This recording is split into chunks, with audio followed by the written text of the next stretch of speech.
자, 여러분 샬롬, 반갑습니다. 반갑습니다. 목사님 처음 뵀을 때 우리 선한 양, 주님 닮은 선한 양, 그 생각이 딱 났어요. 그래서 그런지 장로님 여러 번 뵀는데 얼마나 선하신지 여러분들도 그냥 훤한 것이 이 교회가 참 선한 교회다 그런 생각이 들어요. 참 행복한 교회에서 신앙생활 하시는 거 진심으로 축하를 드립니다. 평소 성가대 악보 안 보고 그렇게 해요? 네? 어제도 그렇게 했어요? 내일도 그렇게 할 거예요? 우리 성가대원들 얼굴을 보니까 주님을 뵙는 것 같아요. 같이 한번 성가대원들 얼굴을 뵈니 주님을 뵙는 듯 합니다. 한번 인사 한번 해줍시다.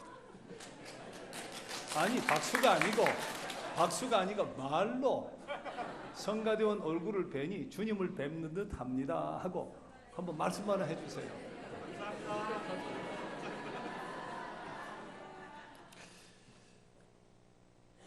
우리 특별히 앞줄에 세 번째 우리 원로 권사님이시나요? 현 지무 권사님? 집사님? 아이고 그러세요. 인상은 완전히 권사님 중에 제일 기도 많이 하시는 권사님 인상인데 우리 집사님 얼굴을 뵈니 진짜 주님을 뵙는 듯 합니다. 아마 내일 찬양해도 오늘만큼 은혜로울 수 있을까? 나중 나온 포도주가 좋긴 해야 되는데 너무 감사해요. 우리 인사 한번 하죠. 옆에 분들 이렇게 뵈면서 우리 권사님, 집사님 호칭이 있죠. 뭐 성도님, 형제님 뭐 어떻게 부르시는지 모르겠는데 옆에 대충 아시죠? 직분도 아시고 하니까 권사님은 우리 교회 희망이십니다. 그렇게 집사님이면 집사님, 성도님, 형도님. 자, 권사님 우리 교회 희망이십니다.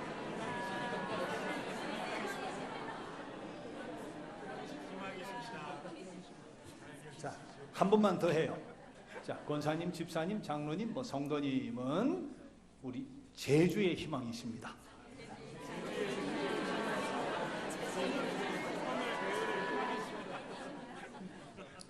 (104년) 된 교회라고 제가 듣고 깜짝 놀랐어요. 우린 62년인데 그것도 꽤 됐다고 생각을 했는데 자, 여러분들 정말 서로가 우리 이 교회의 희망일 뿐만 아니라 제주의 희망인 줄 믿습니다. 오늘 전 의미에 대한 이야기를 한번 해보려고 해요. 여러분도 들어보시고 또 책을 읽어보신 분도 계실 수 있는데 빅터 프랭클이라고 하는 분이 오스트리아 비인에서 정신신경과 의사였어요. 2차 대전이 일어났을 때 미국이나 영국에서 좀 자국에 이익이 될 만한 사람에게 비자를 줘서 유대인들 말이에요. 데려오곤 했는데 빅터 프랭클 부부도 미국에서 비자를 줘서 데려가려고 비자를 줬는데 준비를 하다 보니까 노부모님이 너무 마음에 걸려서 포기를 해버렸어요. 빅터 프랭클은 아우슈비츠 악명 높은 감옥으로 끌려갔고 매일매일 죽여야 할 사람, 조금 더 살려놓아야 될 사람이 구분이 되는데 살아남으려고 유리 조각을 가지고 얼굴을 이렇게 면도를 하고 핏기가 나도록 얼굴을 바르고 하루하루 고통 속에서 삶을 살다가 너무 힘들 때는 아내를 떠올렸어요. 아내와 함께 밥 먹는 모습, 포옹하는 장면, 오손도손 이야기하는 모습, 그리고 강의하는 모습을 떠올렸어요. 아우슈비츠에서 어떻게 내가 살아남았나? 인생이 무엇인가? 고통이 무엇인가? 사람이 얼마나 악해질 수 있는가? 강의하는 생각을 막 하면서 고통의 세월을 잘 견디어서 3년을 살아남았어요. 1945년 4월 달에 드디어 해방이 되어서 빈으로 돌아오는데 돌아와서 보니까 이게 웬일이에요. 어머니, 아버지, 아내, 동생 다 각기 다른 수용소로 끌려갔는데 부모님도 수용소에서 돌아가셨고 아내도 세상을 떠났고 동생들도 다 죽고 여동생 하나만 살아있는 거예요. 가슴 아픈 심정으로 절망 가운데 나만 살아서 하는 죄책감 속에 빈신경종합병원의 과장으로 일을 계속하게 돼요. 어느 날 아우슈비츠 감옥에 갇혀 있었던 한 내남자가 너무 견디기 힘들어서 치료를 받으러 왔어요. 똑같은 형편이었어요. 와서 보니까 아내도 끌려가서 죽었는데 나만 살아있단 말이지. 그 속에서 고통과 슬픔, 무엇보다도 나만 살았다는 죄책감, 우울 속에서 견딜 수가 없어서 이 빅터 프랭클을 찾아왔어요. 프랭클 박사가 물었습니다. 만일 당신이 죽고 당신의 아내가 살아남았다며 당신의 아내는 지금 어떻게 살고 있을까요? 가만 생각하더니 나처럼 고통을 짊어지고 죄책감 속에서 살고 있겠지요. 그렇다면 당신은 당신의 아내가 짊어지고 살아야 될 고통을 대신 지고 있는 거네요. 이제 얼마 후면 천국에서 당신의 아내를 만날 텐데 그날을 기다리면서 그때 어떤 이야기 보따리를 풀어놓을까 하는 생각을 하면서 그렇게 살아보시죠. 그 이야기를 듣는 순간 내가 내 아내가 살아있으면 짊어져야 될 고통의 짐을 내가 대신 지고 있다? 아내의 죄책감과 슬픔과 고통과 절망을 내가 대신 지고 있다? 그렇게 의미를 부여하게 되니까 살아갈 힘이 생기더라는 거예요. 그래서 그런 경험들을 잘 모아서 로고테라피라고 하는 그런 새로운 그 심리치료의 장을 열었죠. 제가 목회를 몇 년쯤 했을까요? 담임 목사.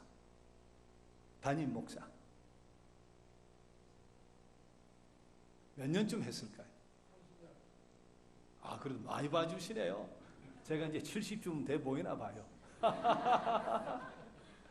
70이 안 돼 보이죠? 네. 여러분 저희 나이를 몇 살로 볼지 모르지만 70은 안 됐어요. 근데 제가 담임 목사 지금 34년째예요. 제주에서 담임 목사 34년 하고 계신 분이 계실지 모르겠어요. 일찍 시작했어요. 어쨌든 34년 했어요. 개척도 하고 미국에서 목회하고 서울서도 하고 여기서도 하고 많은 교인들 봤어요. 그 중에는 굉장히 사회적으로 세상적으로 수준 있는 분들, 장관 교인도 있었고 국회의원도 있었고 연예인도 있었고 또 뭐 의사, 법조인, 학자들 그리고 준재벌에 해당하는 부자들 여러 교인들을 만났어요.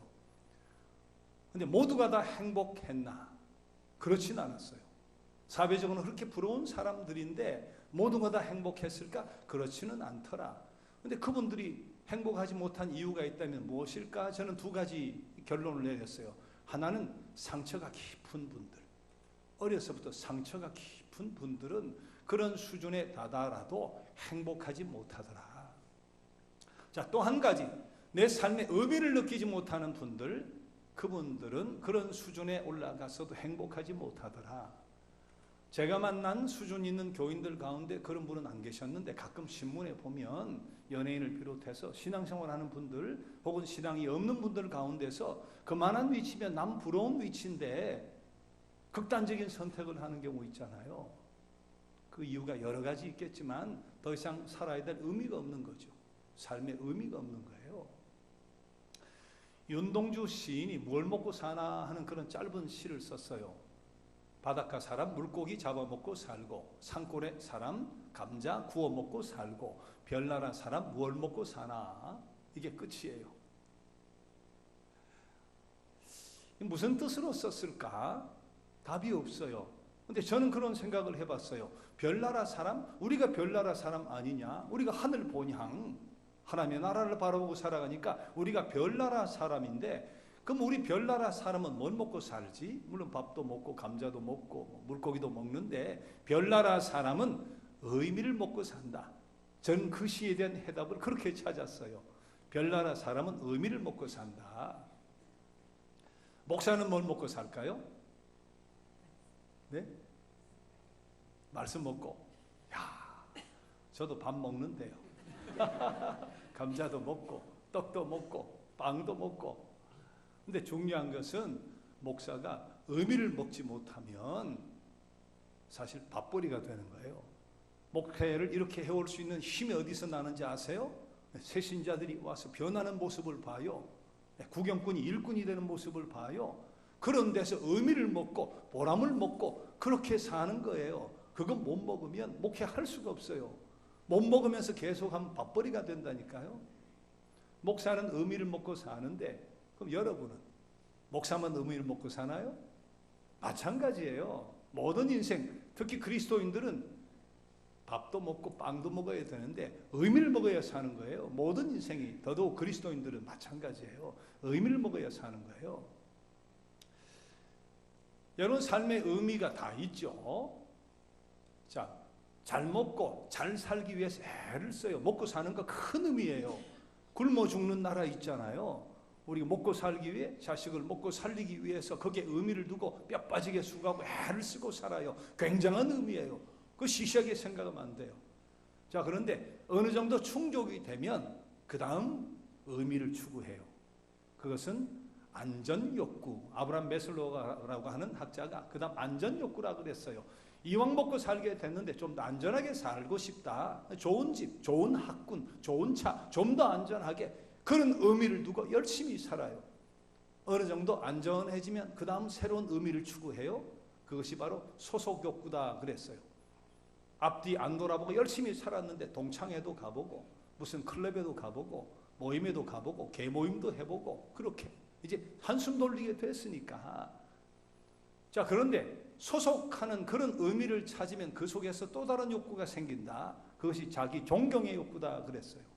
이왕 이런 공동체 속에서 내가 존경받아야 되겠다. 장도 하고 책임자도 되어보고 높임도 받아보고 그런 인간의 욕구가 생긴다는 거죠. 그런데 의미를 두고 사는 것이 잘못된 거 아니죠. 소중한 인간의 본능이에요. 소중한 의미예요.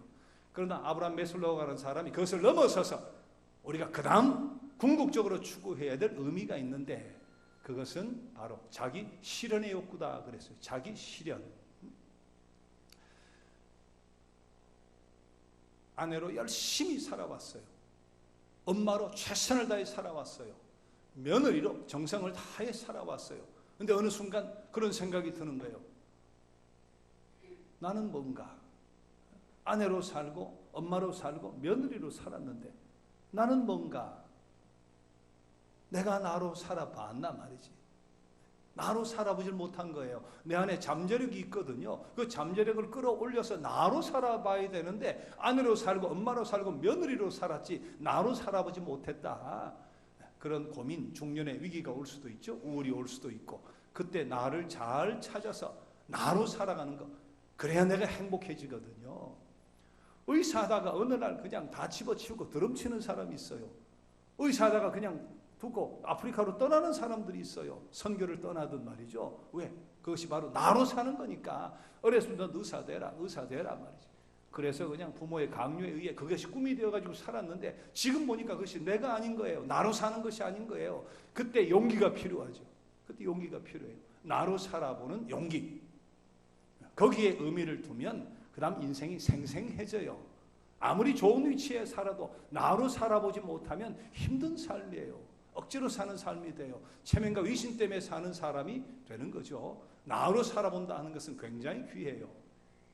그런 의미를 찾아봐야 돼요.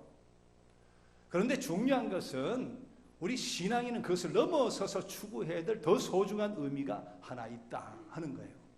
그것이 뭐냐? 하나님의 뜻과 기대와 목적에 따라 사는 삶. 우리의 의미를, 하나님의 뜻과 기도와 목적을 이루어내는 바로 거기에 우리 삶의 의미를 추구하고 두고 살아가는 삶, 그것이 진짜 우리가 삶을 살아야 될 이유다 하는 거예요.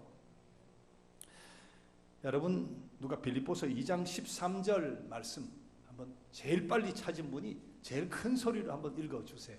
빌립보서 2장 13절.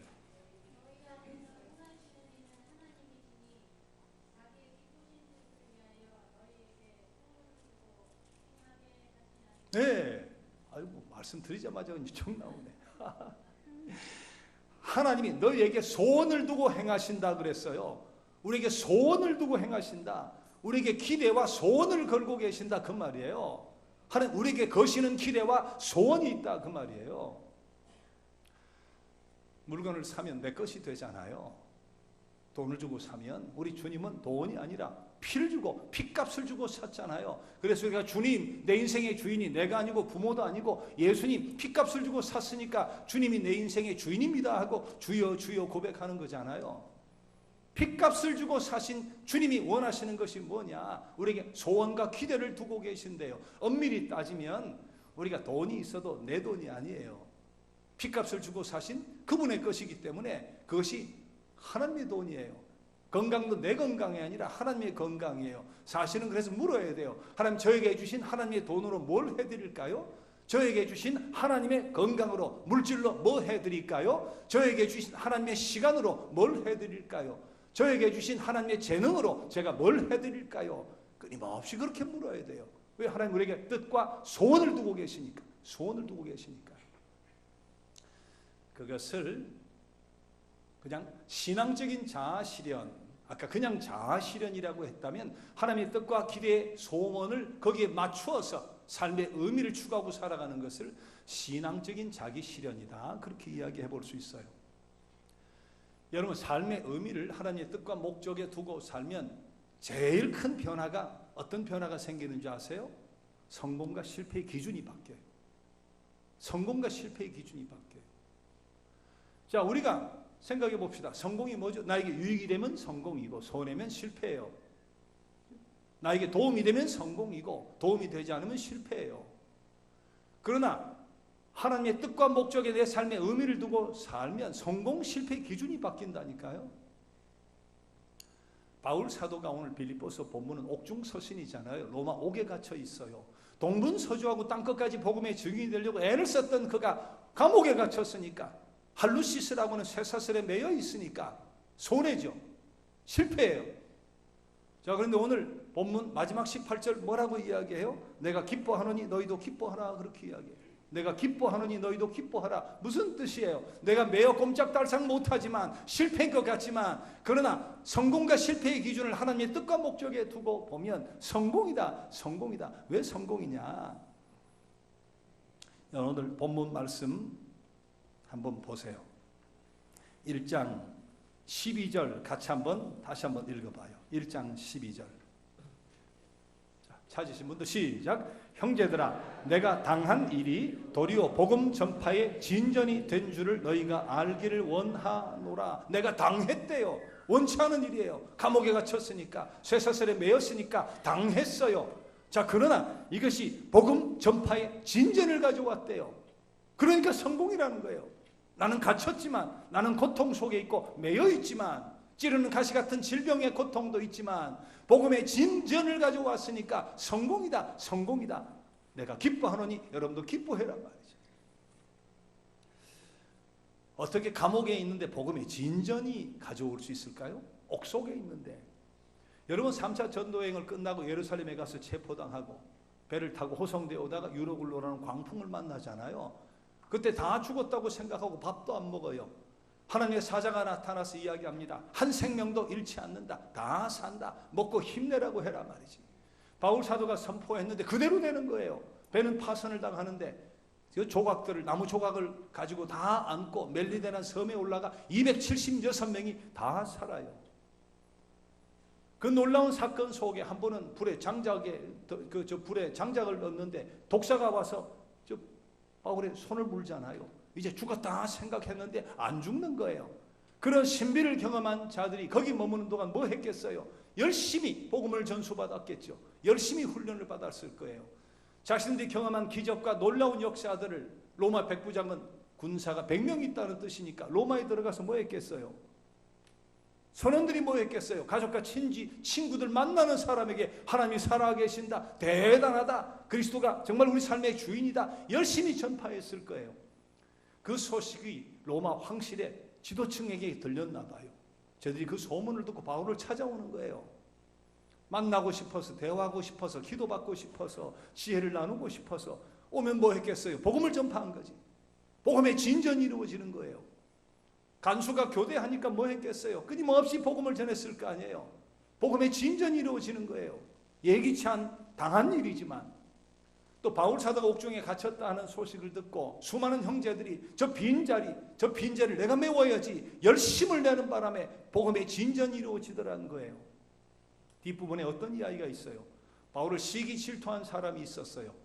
교단으로 말하면 저 교단은 자꾸 커져가는데 우리는 뭐냐 말이지. 바울이 아무것도 못하니까 이 시간에 말이지, 우리가 열심을 내어가지고 경쟁적으로 우리 교단을 한번 성장시켜보자. 시기와 질투로 복음을 전하는 사람이 생겼다는 거예요.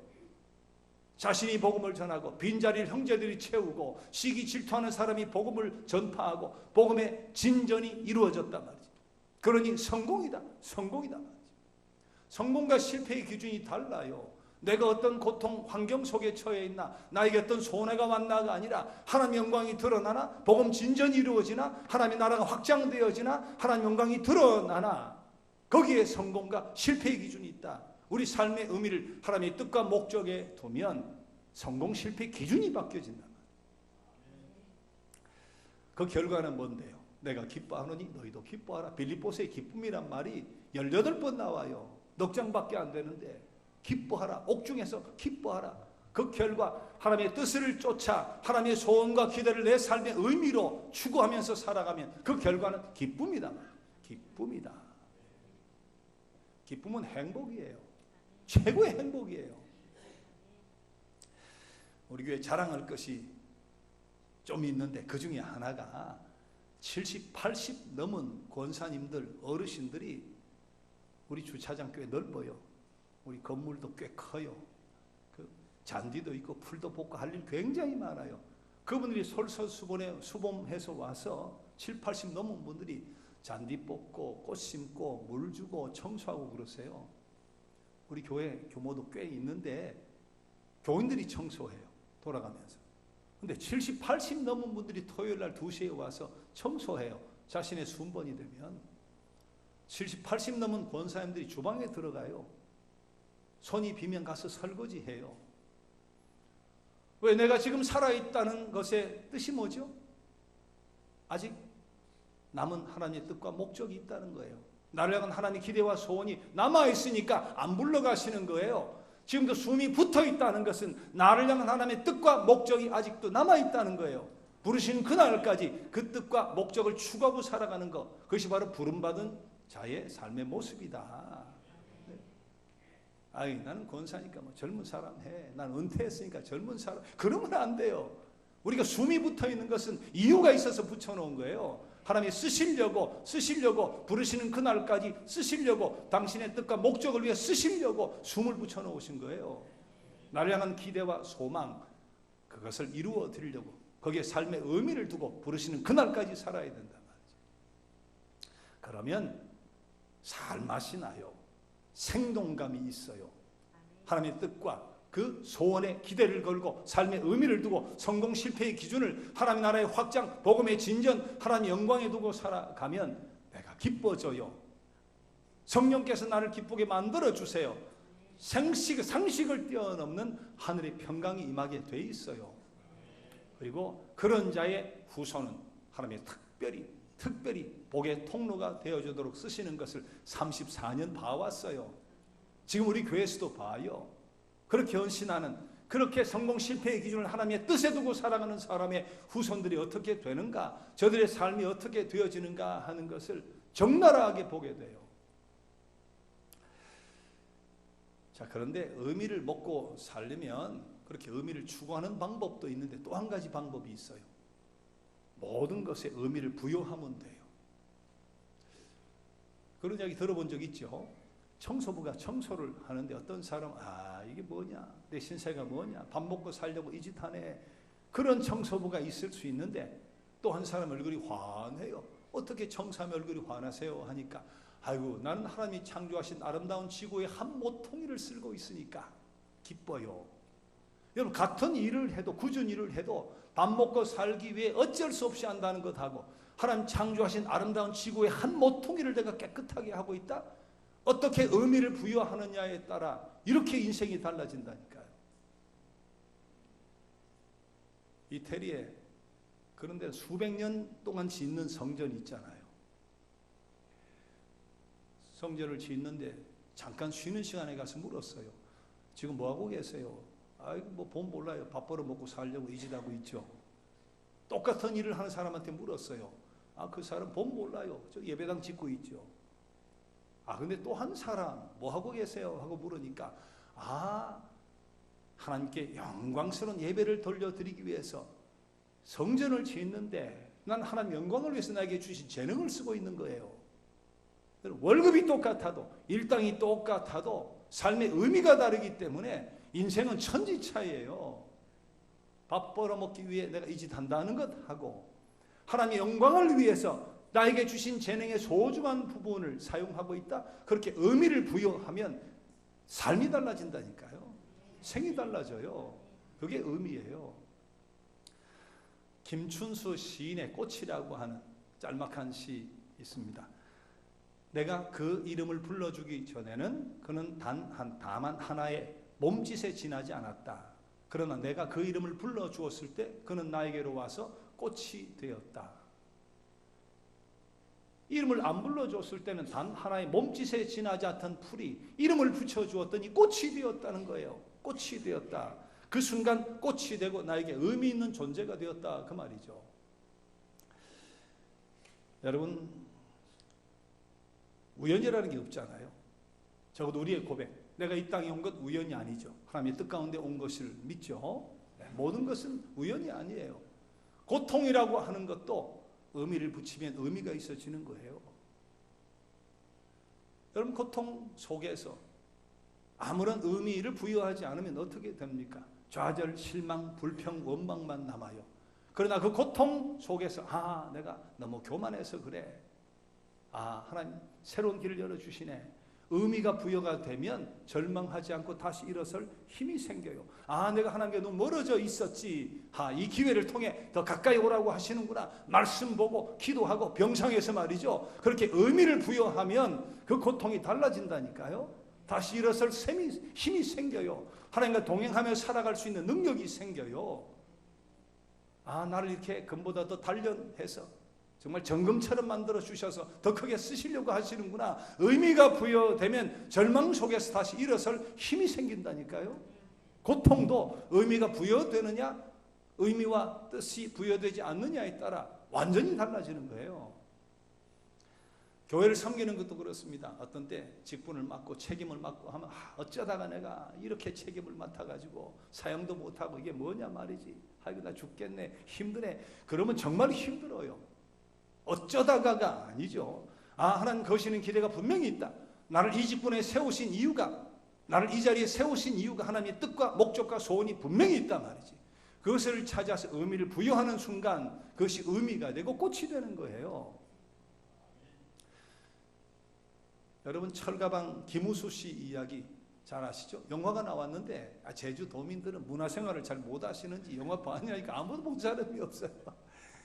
이게 히트치질 않았기 때문에 그러긴 한데 최수종 씨 비롯해서 부활의 누구죠? 이런 분들 다 재능 기부해서 돈 하나도 안 들이고 만든 영화인데 일반인들이 잘 안 봐서 크게 히트를 치진 못했는데 김우수 씨 이야기는 아는 분들 많이 계실 거예요. 부모가 일찍이 버렸어요. 본의 아니게 고아가 됐어요. 학교에 가면 학비를 못 내니까 면박을 받아요. 젊은 시절에 불 지르고 죽자고 불을 질렀다가 죽지는 못하고 감옥에 끌려갔어요. 자, 감옥에 가면 작업하는 거 있잖아요. 작업하고 그럼 돈도 적금도 되고 하는데 죽기 못해 억지로 하는 거죠. 어느 날 한 어린 꼬마의 소녀의 자기 같은 그런 삶의 이야기를 듣고 그냥 돈을 한번 보내봤어요. 근데 편지가 왔어요. 너무너무 고맙다고. 감옥에 면회 오지 않은 사람은 김우수 한 사람밖에 없었대요. 편지 한 통 받아보지 못한 사람은 김우수 하나밖에 없었대요. 난생 처음 편지라는 것을 받아보고 감사하다고 하는 그 이야기를 읽는 순간 그냥 그 눈에서 눈물이 흘렀다는 거예요. 똑같은 일인데 억지로 시켜서 하는 마지 못하는 일인데 그 순간 자기가 하는 작업반의 일에 의미를 붙이니까 삶이 달라지는 거예요. 그 돈이 어디로 가는 건데요? 그 꼬마에게 가는 거예요. 그가 복역을 끝내고 나와서 50세 때 한 것이 짜장면 배달부예요. 50세에 월 70만 원 받고 짜장면 배달을 했어요. 그러다 어느 날 배달 중에 승용차와 사고로 말미암아 그 자리에 즉사하고 그렇게 세상을 떠나게 되는데 이 소식을 듣고 경찰관 또 언론 취재하는 사람들이 쪽방에 가봤어요. 쪽방에 갔더니 형편없는 방이죠. 근데 요만한 신방상 같은 위에 성경책 하나가 올려져 있고 그가 그동안 도와왔던 5 어린이의 사진이 놓여 있더라는 거예요. 그가 살아갔던 삶의 의미예요. 성경 하나님의 말씀과 5 소년, 소녀, 그것이 그의 삶을 지탱하게 해준 삶의 의미란 말이지. 똑같은 짜장면 배달을 해도 어떻게 의미를 부여하느냐에 따라 그렇게 삶이 달라진다니까요. 의미는 추구하는 것이지만 부여하는 것이기도 해요. 모든 일에 하나님의 뜻이 있어요. 찾아야 돼요. 어떤 일을 맡았든지, 또 어떤 가정에서 내가 삶을 살아갔든지, 어떤 남편을 만났든지, 어떤 아내를 만났든지, 어쩌다가가 아니라 여긴 하나님의 의미가 있다. 뜻과 기대와 이유와 목적이 있다. 그 의미를 발견하고 찾고 살아가는 것, 그것이 인생을 행복하게 살아가는 비결인 줄 믿습니다. 의미 있는 삶을 살아가기 위한 또 한 가지 방법이 있다면 죽음을 의식하고 사는 거예요. 죽음을 의식하고 사는 거. 오늘 시편 90편 사실 제가 10절부터 드렸는데 영자가 빠졌는지 1절부터 다 읽으셨는데 말씀 많이 읽으면 좋죠. 자, 시편 90편 10절, 우리 연수가 70이고 강건하면 80인데 그거 돌아보니까 수고와 슬픔밖에 없더라. 우리 나를 잘 남은 날을 계수하고 헤아려서 남은 생애만큼은 지혜롭게 하소서. 그런 모세의 기도인데, 루터가 이 귀절을 어떻게 번역했나 하면 우리날 계수함을 가르치사 하는 것을 우리로 하여금 죽는다는 사실을 깨닫도록 하사, 우리가 분명히 죽는다는 사실을 알게 하사 남은 세월 지혜롭게 하소서. 루터는 그렇게 번역했어요. 우리가 죽는다는 사실을 깨달아 알게 하사, 죽는다는 사실을 알게 되면 지혜롭게 살게 돼요. 지혜롭게 살게 돼요. 여러분, 죽음을 의식하면 기분 나쁘다 그런 생각하지 마세요. 죽음 앞에 당당하면 죽음이 왔다가도 도망가요. 죽음을 의식하고 살아가는 것이 여러분 잘 사는 길이에요. 여러분, 죽음을 의식하면 시간을 허투루 쓰게 되지 않습니다. 죽음을 의식하면 가진 물질을 허투루 쓰지 않습니다. 허랑방탕하게 되질 않죠. 소비하게 되질 않죠. 죽음을 의식하면 그렇게 살 수가 없게 돼요. 바울 사도가 늘 죽음을 의식하고 살았어요. 어떤 고백했는지 여러분, 내가 삶과 죽음 두 사이 끼었대요. 내가 살아있는 것이 교회를 위해 유익하긴 하지만 솔직한 심정으로 이야기하면 나는 지금 떠나서 그리스도 품에 안기고 싶다. 그것이 내 진실이다. 늘 죽음을 의식하고 살았어요. 그래서 그냥 표대를 향해 달려가는 거예요. 쉼없이 달려가는 거예요. 예수님도 이 땅에 오시는 그 순간부터 죽음을 의식하고 사시는 거예요. 공생이 시작하면서 새벽 미명에 기도하시고 하늘나라 진리를 전해주시는데 하루 종일 부르고 옷 만지고 하면 그냥 돌아서셔서 도와주시고 허투루 시간을 쓰지 않잖아요. 왜? 십자가를 의식하고 사셨으니까. 죽음을 의식하고 사셨으니까.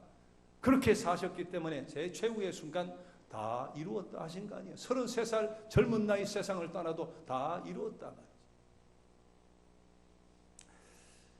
제가 서울에서 목회할 때 일산의 국립암센터에 한 6개월 가까이 호스피스 훈련을 받았어요. 저녁에 가서 몇 시간씩 공부하고 자격증 받고 또 실습하고.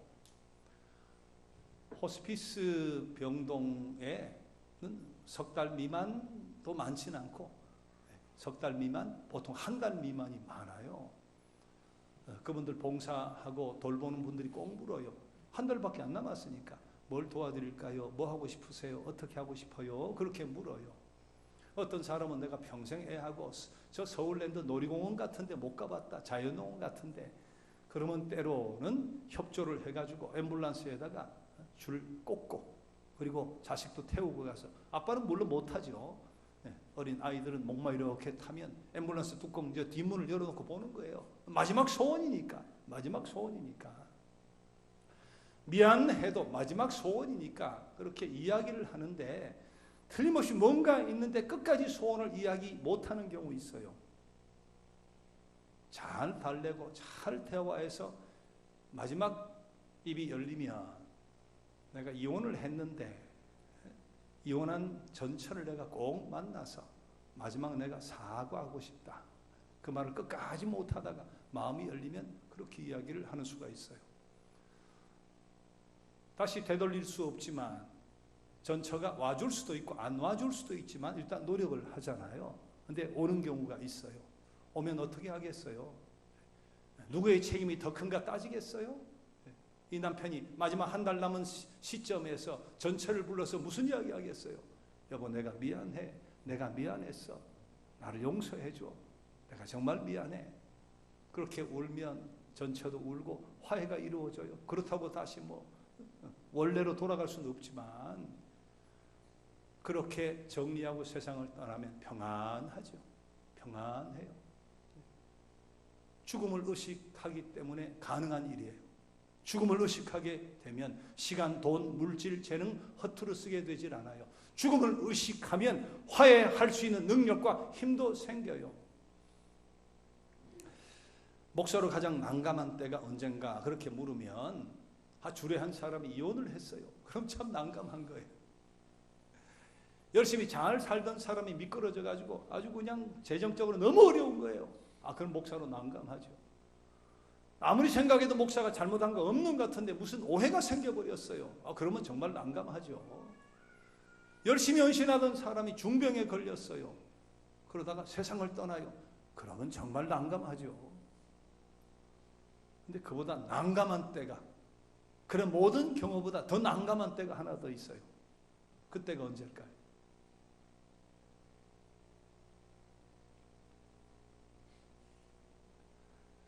교인이 세상을 떠나서 장례를 치르는데 장례식장에서 할 말이 없을 때, 조그만 선한 게 있거나 조그만 칭찬할 만한 것이 있으면 과장이라도 해주겠는데 주변이 다 아는데 거짓을 할 수가 없잖아요. 예배가 한 번입니까? 입관에서 위로해서 말이지, 발인해서 화장장에서 하관까지. 근데 장례식장에서 할 말이 없을 때, 이보다 난감한 일이 없어요. 이혼한 사람도 잘 살아갈 수 있는 가능성 얼마든지 있어요. 경제적으로 내리막길 걸어도 다시 성공할 수 있는 가능성이 있어요. 오해는 진실되게 살다 보면 풀릴 수 있어요. 중병 걸린 사람도 나을 수도 있어요. 근데 세상을 떠난 사람은 돌이킬 수가 없어요. 세상을 떠나도 부끄러운 기록을 남기고 세상을 떠난 사람은 돌이킬 방법이 없는 거예요. 나는 자서전 안 쓰는데, 나는 위대한 사람 아니니까 누가 뭐 기록해서 글 남길 일이 없어요. 그럴 수가 없어요. 다 기록이 남아요. 진짜 글로 남으면 사다가 불태워버리면 되는데 그 기록이 어디 남느냐. 동료, 친구, 교인, 가족, 기억 속에, 뇌리 속에 지울 수도 없고 불태울 수도 없는 기억과 뇌리 속에 남는 거예요.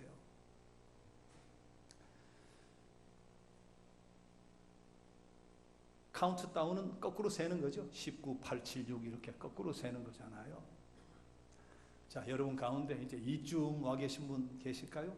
스스로 하는 1이다. 1다면 0인데 그런 분 혹시 계실는지 모르겠어요. 그러나 앞으로 남은 세월이 지나온 세월보다 훨씬 짧다 하는 것을 확신하는 분들은 꽤 계실 거예요. 나는 3이야 해도 우리 미래를 알 수가 없어요. 근데 진짜 3이라고 해도 순식간에 갑니다. 순식간에 가요. 여러분 한번 옆 사람 보면서 이야기 한번 해주세요. 우리는 아무렇게나 살 인생이 아닙니다. 우리는 아무렇게나 살 인생이 아닙니다. 한번. 우리는 아무렇게나 살 인생 아니에요. 의미 있게 살아야 돼요. 의미 있게 살아야 돼요. 주님이 피로 값주고 사신 그런 인생이에요. 하늘 본향에 입성해야 될 인생이에요.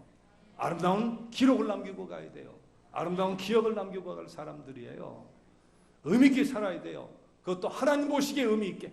나를 지금까지 살려놓으신 하나님의 뜻과 목적이 무엇인가 하는 것을 분명히 알고 의미를 추구하고 살고, 내 삶의 모든 형편, 처지 속에서도 의미를 부여하고 살고, 이 자리에 세워주신 이유가 뭔가, 때로는 고통의 의미가 뭔가, 의미를 부여하면서 마침내 선한 싸움 다 싸우고 달려갈 길 다 마치고 믿음을 지켰으니 이제는 의의 면류관이 기다리고 있다 하는 그런 감격으로 하늘나라 입성할 수 있는 저 여러분이 꼭 될 수 있기를 바라겠습니다. 예수님처럼 33살 젊은 나이에 세상을 떠나도 다 이루었다 할 수 있는 그런 후회 없는 삶을 살아갈 수 있는 앞으로 남은 생에 정말 의미를 찾아 나서는 소중한 시간이 되어지기를 주님의 이름으로 축복합니다. 우리 함께 기도했으면 하는데요. 147장 우리 찬양을 한번 드리고 같이 기도하는 시간을 가졌으면 좋겠습니다. 제가 147은 제가 가진 책인데 아버지 당신의 마음이라고 하는 우리 이 찬양을 한번 드렸으면 좋겠어요.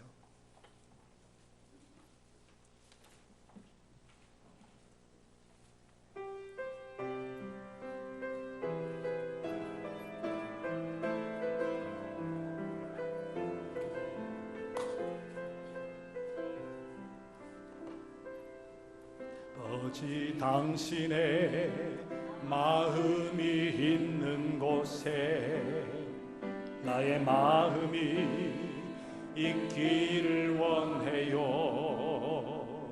아버지 당신의 눈물이 고인 곳에 나의 눈물이 고이길 원해요.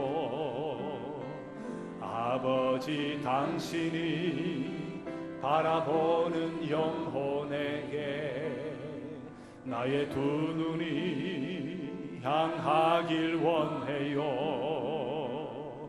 아버지 당신이 울고 있는 어두운 땅에 나의 두 발이 향하길 원해요. 나의 마음이 아버지의 마음 알아. 내 모든 뜻 아버지의 뜻이 될 수 있기를 나의 온 몸이 아버지의 마음 알아.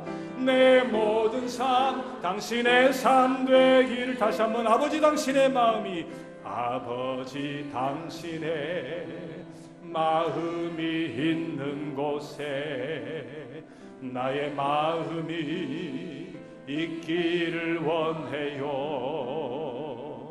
아버지 당신의 눈물이 고인 곳에 나의 눈물이 고이길 원해요. 아버지 당신이 바라보는 영혼에게 나의 두 눈이 향하길 원해요.